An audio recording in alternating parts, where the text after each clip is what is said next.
Hello students, ನಾವು air and water ಲೆಸನ್ನ ತಿಳ್ಕೊತಾ ಇದ್ವಿ. ಅದರಲ್ಲಿ ಫಸ್ಟು ಏರ್ ಬಗ್ಗೆ ತಿಳ್ಕೊಂಡ್ವಿ. ಅಂದರೆ air is everywhere, we cannot see air, moving air is called wind ಅಲ್ವಾ. ಇದೆಲ್ಲ ತಿಳ್ಕೊಂಡ್ವಿ. ಹಾಗೆ ಏರ್ ಯಾವ್ಯಾವ್ದಕ್ಕೆ ಬೇಕು ಅಂದರೆ ಇಂಪಾರ್ಟೆನ್ಸ್ ಆಫ್ ಏರ್ ಅಂತ ನಾವು ಹೇಳ್ಬೋದು. ಅಥವಾ ಯೂಸಸ್ ಆಫ್ ಏರ್ ಅಂತ ಬಂದಾಗ animals also need air to breathe, humans also need air to breathe, ಹಾಗೆ plants also need air to breathe or live ಅಂತ ತಿಳ್ಕೊಂಡ್ವಿ. ಹಾಗೆ fire need air to burn, ಅಂದರೆ ಬೆಂಕಿ ಉರಿಯೋದಕ್ಕೂ ಕೂಡ ಗಾಳಿ ಬೇಕು ಅನ್ನೋದೇ ಎಕ್ಸ್ಪೆರಿಮೆಂಟ್ ನೋಡಿದ್ವಿ ಅಲ್ವಾ.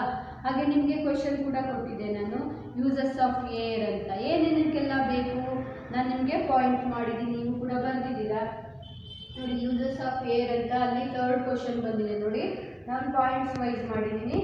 Air helps fire to burn, ಬೆಂಕಿ ಉರಿಯೋದಕ್ಕೆ ಗಾಳಿ ಬೇಕೇ ಬೇಕು. ಎಕ್ಸ್ಪೆರಿಮೆಂಟಲ್ಲಿ ನೋಡಿದ್ವಿ, 2 ಕ್ಯಾಂಡಲ್ನ ನಾವು ಅಂದ್ರೇನು ಹೊತ್ತಿಸಿಟ್ಟು ಒಂದಕ್ಕೆ ನಾವು ಜಾರ್ನ ಕ್ಲೋಸ್ ಮಾಡಿದಾಗ ಯಾವುದು ಜಾರ್ ಕ್ಲೋಸ್ ಆಗಿರೋ ಕ್ಯಾಂಡಲ್ ಆಫ್ ಆಗುತ್ತೆ, ಓಪನ್ ಆಗಿರೋದು ಉರಿತಾನೆ ಇರುತ್ತೆ. ಅದರಿಂದ ಏನು ತಿಳ್ಕೊತೀವಿ, fire need air to burn, ಬೆಂಕಿ ಉರಿಯೋದಕ್ಕೆ ಗಾಳಿ ಬೇಕೇ ಬೇಕು. ಹಾಗೆ ನಿಮಗೆ 3 ಎಕ್ಸ್ಪೆರಿಮೆಂಟಲ್ಲಿ ಅನಿಮಲ್ಸ್, ಪ್ಲ್ಯಾಂಟ್ಸ್, ಹ್ಯೂಮನ್ಸ್ ಏರ್ ಬೇಕೇ ಬೇಕು ಅನ್ನೋದನ್ನು ಕೂಡ ನಾವು ಪಿಕ್ಚರ್ ನೋಡಿದ್ವಿ, ಪಿಕ್ಚರ್ ಸಮೇತ.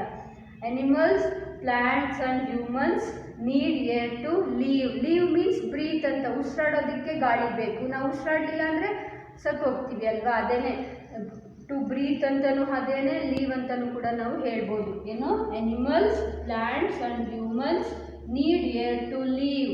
ಇದು ಕೂಡ ಈಗ ಪ್ರಯೋಜನ ಏನು ಯೂಸಸ್ ಆಫ್ ಏರ್ ಅಂತ ಬಂದಾಗ ನಾವು ಈ ರೀತಿ ಲಿಸ್ಟ್ ಮಾಡಬೇಕು. ಹಾಗೆ ಲಾಸ್ಟಲ್ಲಿ ಇನ್ನೊಂದು ಪಾಯಿಂಟ್ ಬಂದಿದೆ, air used in tyre tube, boat sailing, football, kite flying and hot air balloon. ಇಷ್ಟಕ್ಕೂ ಕೂಡ ನಮಗೆ ಏರ್ ಬೇಕೇ ಬೇಕು ಅಲ್ವಾ. ಇದು ಕೂಡ ಲಾಸ್ಟ್ ಪಾಯಿಂಟ್ ಬಂದಿತ್ತು. Air used in tyre tube, boat sailing, football, kite flying and hot air balloon. So ಇದನ್ನು ನೀವು ಥರ್ಡ್ ಕ್ವಶನ್ಗೆ ಆನ್ಸರ್ ಅಂತ ನಾವು ಪಾಯಿಂಟ್ ವೈಸ್ 3 ಪಾಯಿಂಟ್ ಕೂಡ ನಾವು ಬರಿಬೋದು. ಏರ್ದು ಇಂಪಾರ್ಟೆನ್ಸ್ ಅಂತನಾದರೂ ತೊಗೋಬೋದು ಅಥವಾ ಯೂಸಸ್ ಆಫ್ ಏರ್ ಅಂತ. ಹಾಗೆಯೇ ನಿಮಗೆ ನೆಕ್ಸ್ಟ್ ಏನಿತ್ತು, fill in the blanks. Moving air is called wind, fire need air to burn, ಹಾಗೆಯೇ ಏರ್ ಈಸ್ ಎವ್ರಿವೇರ್, ಅದು ಆನ್ಸರ್ ಅಲ್ವಾ, fill in the blanks. Next true or false ಇತ್ತು, ವಿ ಕ್ಯಾನ್ ಸಿ ಏರ್ ಅಂತ ಇತ್ತು, ಅದು falls ಅಲ್ವಾ.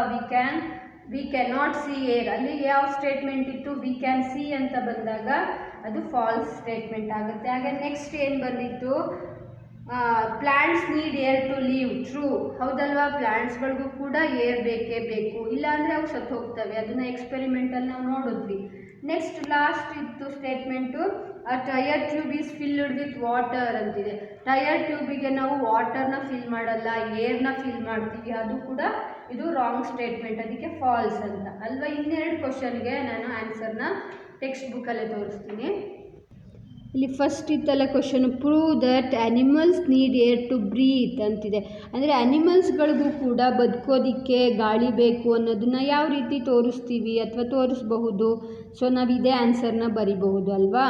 Take 2 glass jars, make a few holes in the lid of one, put a cockroach in each jar, cover the jars with the lids.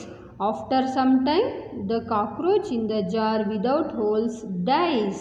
The other cockroach does not die. It gets air to breathe. This experiment shows that animals need air to breathe. ಅಥವಾ ಏನದು, ಪ್ರಾಣಿಗಳಿಗೆ ಬದುಕೋದಕ್ಕೆ ಗಾಳಿ ಬೇಕೇ ಬೇಕು ಅಲ್ವಾ. ಇದನ್ನು ನೀವು answer ಬರೀಬಹುದು first ಕ್ವಶನ್ಗೆ. ಹಾಗೆ second, fire needs air to burn, prove ಅಂತಿದೆ. ಪ್ರೂವ್ ಮೀನ್ಸ್ ನೀವು ಅದನ್ನು ಯಾವ ರೀತಿ ಅದನ್ನು ಸಾಬೀತುಪಡಿಸ್ತೀರಾ, ಹೇಗೆ ನಂಬೋದು, ಅದಕ್ಕೆ ಇದೆ ಎಕ್ಸ್ಪೆರಿಮೆಂಟು ಅಲ್ವಾ. ಸೊ ನೀವು ಈ ಆನ್ಸರ್ ಬರಿಬಹುದು. Light 2 candles, cover 1 candle with a bell jar, the flame goes off after some time, the other candle continues to burn. This shows that fire needs air to burn ಅಲ್ವಾ. 2 ಕ್ಯಾಂಡಲ್ಸ್ನ ನಾವು ಹೊತ್ತಿಸ್ಬಿಟ್ಟು ಒಂದಕ್ಕೆ ನಾವು glass ಜಾರ್ನ close ಮಾಡಿ ಒಂದನ್ನು ಹಾಗೆ ಬಿಟ್ಟಾಗ ನಾವು ಯಾವುದು ಬೆಲ್ ಜಾರ್ ಮುಚ್ಚಿರ್ತೀವಲ್ಲ ಅದು ಆಫ್ ಆಗುತ್ತೆ candle, because it does not get the air, so the flame goes of ಅಲ್ವಾ, ಅದು ಫ್ಲೇಮ್ ಆಫ್ ಆಗುತ್ತೆ. ಅದಕ್ಕೆ ನೀವು ಈ ಆನ್ಸರ್ನ ಸೆಕೆಂಡ್ ಒನ್ನಿಗೆ ಬರಿಬೋದು. ಥರ್ಡ್ ಒನ್ ನಾನು ನಿಮ್ಗೆ ಆಲ್ರೆಡಿ ತೋರಿಸ್ದೆ ಅಲ್ವಾ, ಏನೇನೆಲ್ಲ ಯೂಸ್ ಅಂದರೆ humans, plants, animals need air to live, ಹಾಗೆಯೇ fire need air to live. Next ಈ ಅದರ್ ಯೂಸಸ್ ಅಂತ ಬಂದಿದೆಯಲ್ಲ. Okay, air is used in tyre tube, boat sailing, kite flying, football and hot air balloon. Okay, so those who didn't write yet, copy down the notes. Okay, these 3 mains you have to write in notes. Those who have written in homework should copy to the notes. Okay, and you have to practice reading. ನೀವು ಚಿಕ್ಕ ವರ್ಡ್ಸ್ಗಳನ್ನು reading ಮಾಡ್ತಾ ಇದ್ದರೆ ಅದೇನಾಗುತ್ತೆ, next ನೀವು difficult words ಬಂದಾಗ ಓದೋಕ್ಕೂ ಸರಿ ಹೋಗುತ್ತೆ. Practice ಮಾಡ್ತಾ ಇರಬೇಕು ಅಲ್ವಾ. ಇಲ್ಲಿ ಬರುವಂತಹ ಡಿಫಿಕಲ್ಟ್ ವರ್ಡ್ಸ್ಗಳು ಈಗ ಅನ್ಈಸಿ ಅಂತ ಬಂತು, ಟೈಟ್, ಬ್ರೀತ್, ಪಾಟೆಡ್, ಇವುಗಳನ್ನು ನೀವು ಬರೆದು ಪ್ರಾಕ್ಟೀಸ್ ಮಾಡಿ ಸ್ಪೆಲ್ಲಿಂಗ್ನ ಕಲ್ತ್ಕೊಂಡಾಗ ಓದೋದಕ್ಕೆ ಈಸಿ ಆಗುತ್ತೆ. ಕಾಕ್ರೋಚ್, ವಿದೌಟ್, ಅವುಗಳ ಸ್ಪೆಲ್ಲಿಂಗ್ನ ಗಮನಿಸ್ಕೋಬೇಕು.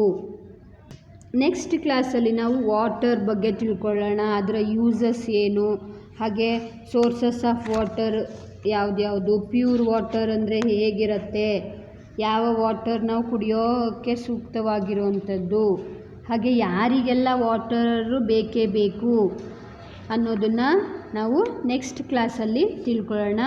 ಸೊ ನೀವು ಈಗ ಯೂನಿಟ್ 3ನಲ್ಲಿ ಏರ್ ಆ್ಯಂಡ್ ವಾಟರ್ ಅಂತ ಹೆಡ್ಡಿಂಗ್ ಹಾಕಿಬಿಟ್ಟು ನೋಟ್ಸ್ಗೆ ಏರ್, ಇದು ಪಾರ್ಟ್ ಎ ಅಂತ ಬರೆದುಬಿಟ್ಟು ಏರ್ ಅಂತ ಹಾಕಿ ಈ 3 ಮೇನ್ಸ್ನ ನೀವು ನೋಟ್ಸಿಗೆ ಬರಿಬೇಕು.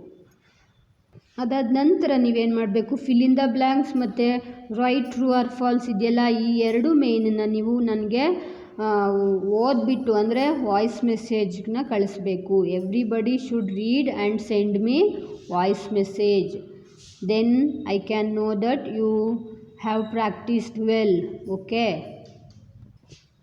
reading and writing both are important activity in education, you know, so you have to write along with reading. Okay, loud reading, you have to practice loud reading. That is why I am telling that you should send me voice message. Fill in the blanks, write true or false. Moving air is called wind.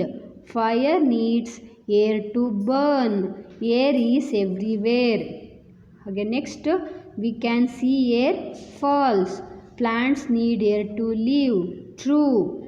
A tire tube is filled with water. False. Like this you have to send me voice message. Okay, thank you.